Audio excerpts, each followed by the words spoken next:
借着长期观察民众伫使用图书馆时阵的无限创意，台南市立图书馆结合马来貘插画，推出图书馆使用说明书展览，提醒民众共同爱护珍贵的公共资源。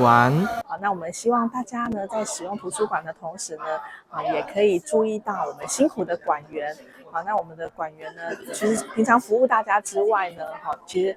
也会遇到在图书馆许多光怪陆离的事件。好，那所以我们邀请这个知名的插画家马来貘，把我们这些事件呢画成了一幅一幅的插图，然后我们在新总图这边做一个小小的展览。好，那大家不要怀疑哦，这上面画的事情呢都是真实发生过的。好，那馆员的辛酸血泪史就在这边。哈，这次展览为馆庆活动之一，台南市立图书馆以台南影秀台语上水为主轴，伫9月举办一系列活动，包含台语讲故事比赛、庆祝表演、市集等等，非常的精彩。9月份在9月16号呢，也结合了国家语言发展方案的支持。我们推出了台语嘉年华跟台语说故事比赛，我们的挖宝故事团呢也带来了一小段台语故事的演出，非常的逗趣。那9月24号呢，我们在这个月之森公园会有一个野餐的活动，那我们邀请了无独有偶剧团，